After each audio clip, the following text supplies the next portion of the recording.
Hi everyone. This video is a continuation of the preceding one on Gaussian elimination. We'll introduce some new terminology and we'll see new examples. Before we move on with the videos, let me point out that there was a little arithmetic mistake in the last example we did.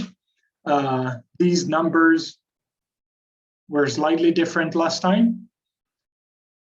I believe these are the correct numbers. Nothing in the theory of what we did changed, except the answer here looks a little bit different because the numbers are slightly changed.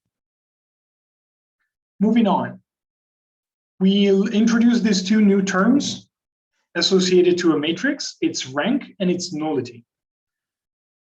As we saw when we performed Gaussian elimination, there's a central role played by pivot positions and pivot columns. It is so important that actually the number of pivot columns, which is the same as the number of non-zero rows in reduced form, is called the rank of the matrix. The nullity of the matrix is the number of the columns minus its rank. In other words, it is exactly the number of the columns that are not pivot columns. And as we saw in the previous example, which I'll comment again in a second, the nullity of the matrix is the same as the number of free variables in a linear system that we're trying to solve. These matrices here are those gotten from the example above.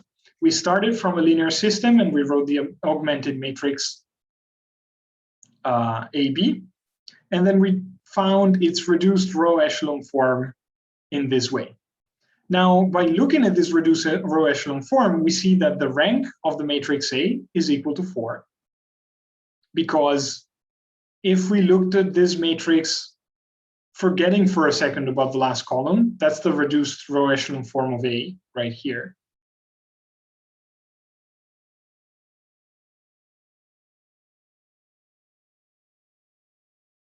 It has rank 4 because it has 4 pivot columns, and it has nullity 1 because one of the columns is not a pivot column.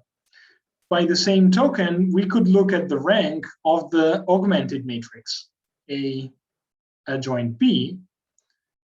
The row reduced echelon form of A adjoint B is this whole matrix, which again has 4 pivot columns. However, the nullity of A adjoint B is now 2, because there are 2 columns, the last 2, that are not pivot columns now.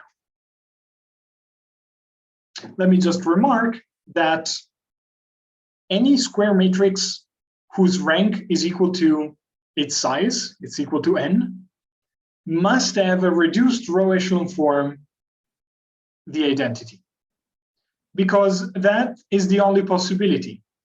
For a matrix, an n by n matrix to have rank n means that there must be n pivot columns. So every column must be a pivot column, which means that the only places where you can put your pivot positions are those on the diagonal.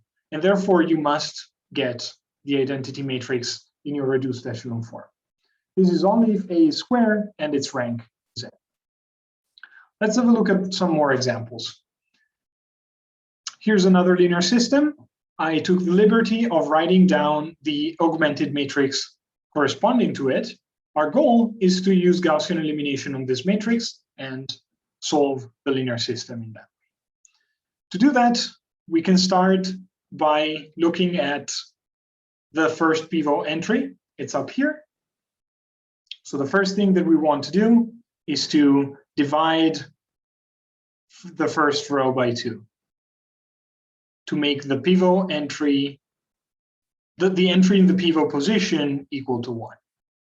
We have 1/2, 5/2, and 1. Then we want to eliminate all of the entries that are below the pivot position. There's already a 0 here, so I'm not going to do anything to the second row. The third row, I will replace it with my first row that I wrote here, multiplied by 4 and subtracted to it. So I will get 5 minus 4 times 3/2, that's a 6, so I get a -1. 1 minus 4 times 1/2 is -2, so I get a -1. Then I have 7 minus 4 times 5/2 is -3. And then I have 2 minus 4, it's a -2. Let's play a similar game with the last column, but maybe I will take a little bit more room.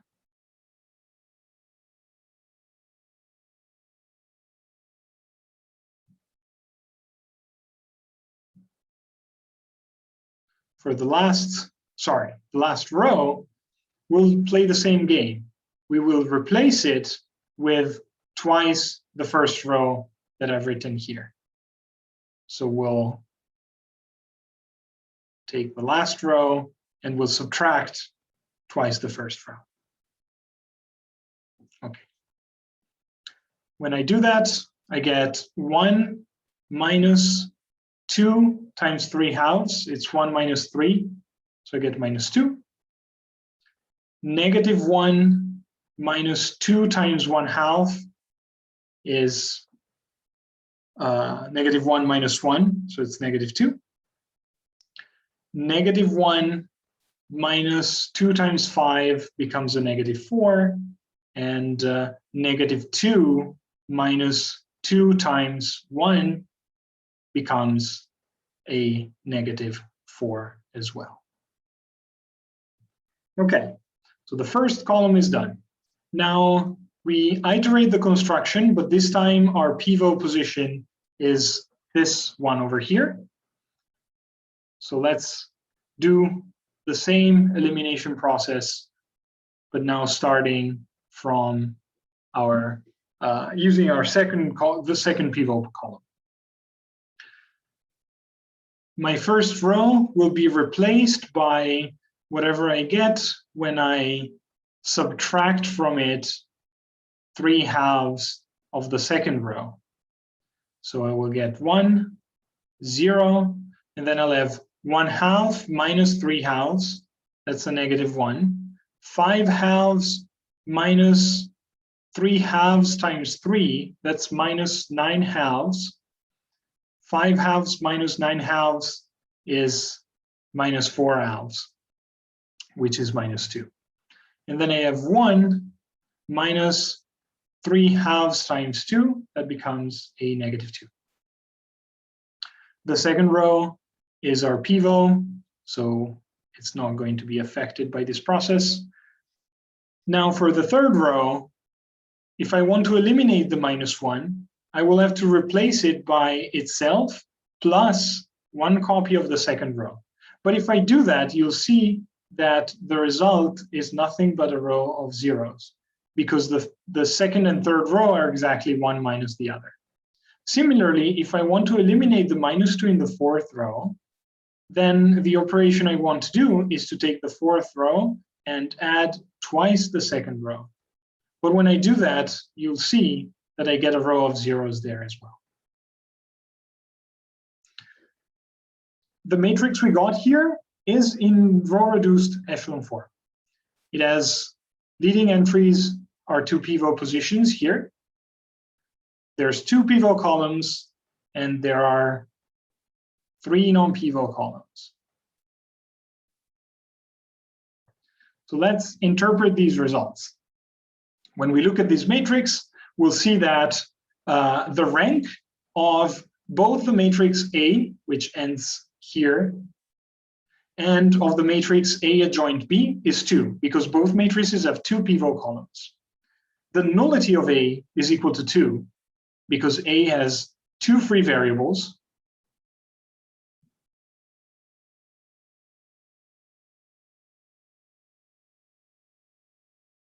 And the nullity of A adjoint B is equal to 3. There are 3 columns in A adjoint B that are not pivot columns. Okay, let's go back to the meaning of rank and nullity in terms of linear systems. The nullity of A is the number of free variables, and we said there's 2 of them. The 2 free variables here will be x3 and x4, while x1 and x2 are the variables corresponding to the pivots. In fact, if I write down these two equations here, the first and the second row, I get equations like this. x1 is equal to -2 plus x3 plus 2x4 plus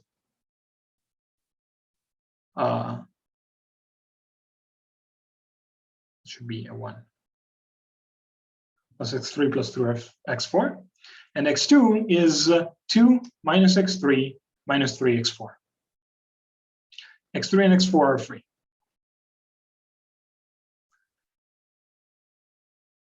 Notice that the column corresponding to basic variables, which are the non-pivot, the non-free variables, look like standard vectors.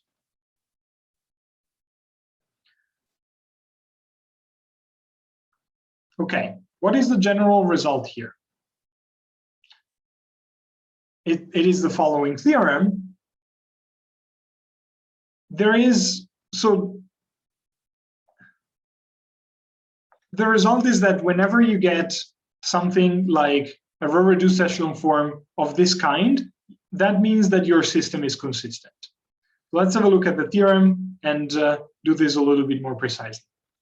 So what does it mean for a linear system to be consistent? These are three possible ways of saying equivalent things, which is that AX equals B has a solution. One way to say that AX equals B is consistent is that B is a linear combination of the columns of A. I'll come back to this in a second. But what we are mainly interested about in our context is that for a system to be consistent is the same as saying that the row-reduced echelon form of the augmented matrix does not have a row that has all zeros and then one entry different from 0 in the last place. Whenever this does not happen, whenever there is no such row, then the system is consistent. The reason why I'm saying that for the system to be consistent, we need B to be a linear combination of the columns of A is the following. If the system is consistent, then it means that we can write B as A times X. That's what it means for a system to have a solution X. But remember that this is nothing but writing a combination of the columns of A with coefficients, the entries of X.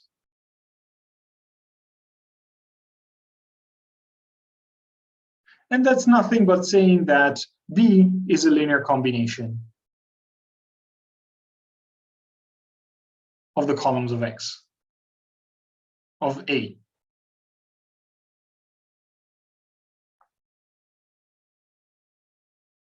Let's have a look at one more example.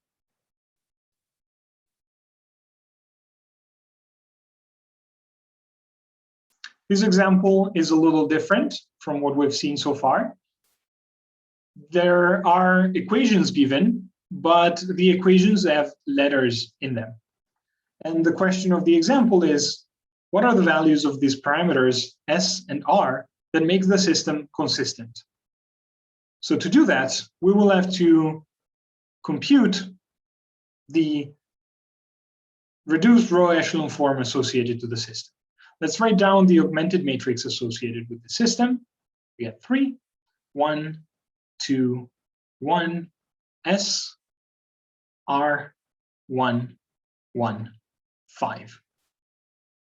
And let's begin our process of Gaussian elimination. I have a 1 in the top left corner. I will use it to eliminate other rows. So 1, 0, 1, 3. I can subtract the first row from the second and get 0, 2, 0, S minus 3. And then,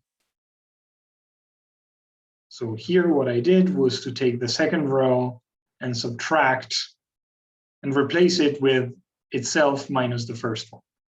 here I'll take the third row and I will replace it with itself minus r times the first one.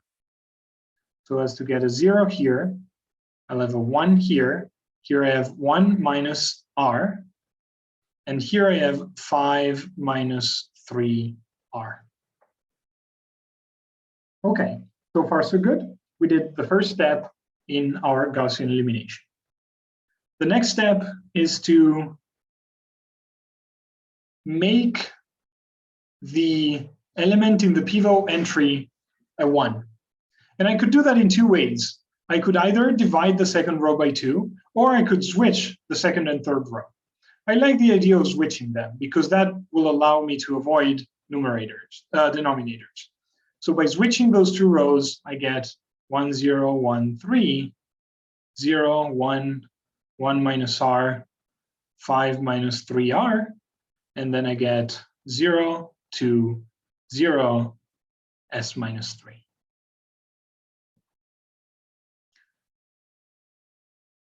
Now that I've done this switch, I will perform the next step, which is to eliminate the 2 in the third row.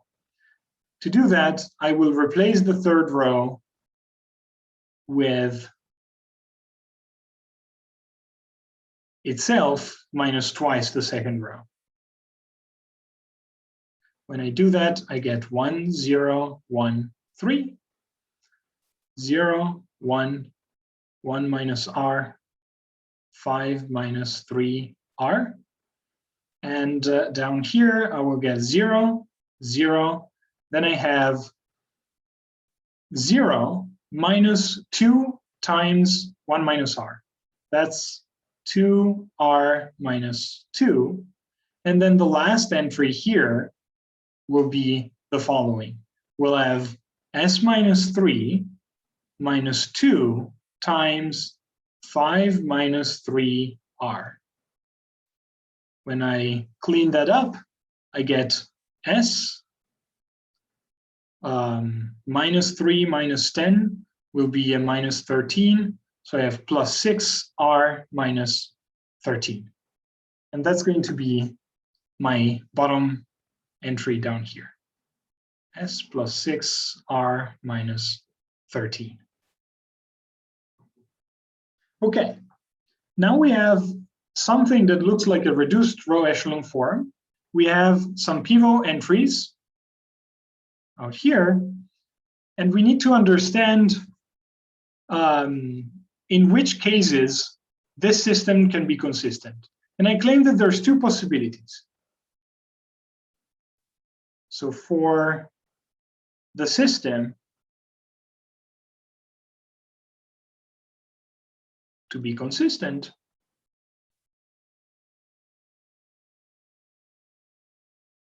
we either need one more pivot column. Well, let's see. We need to avoid the situation in which we have 0, 0, 0, and then something different from 0. That is the only thing that we need to avoid. So the system could be consistent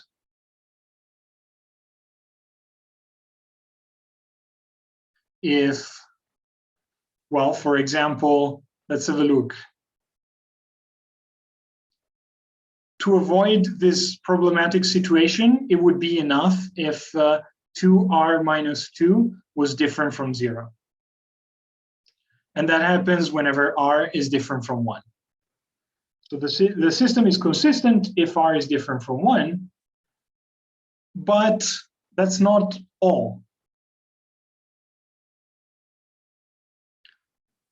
If r is equal to 1, then the last row looked like this.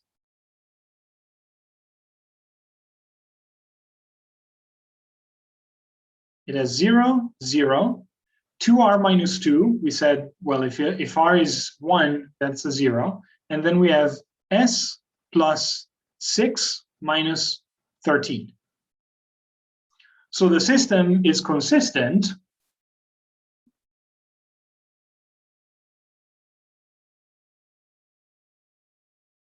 unless this entry here is different from 0. So the only way that the system can be consistent is that S is equal to 13 minus 6, which is nothing but 7. Wrapping it up, the system is consistent if R is different from 1, or R is equal to 1 and S is equal to 7. In the first case, we have that the rank of A is equal to 3. There are 3 pivot columns because 2R minus 2 is a non-zero entry, so will become a pivot. In the second case, we have that the rank of A is equal to 2, and the system will have 1 free variable.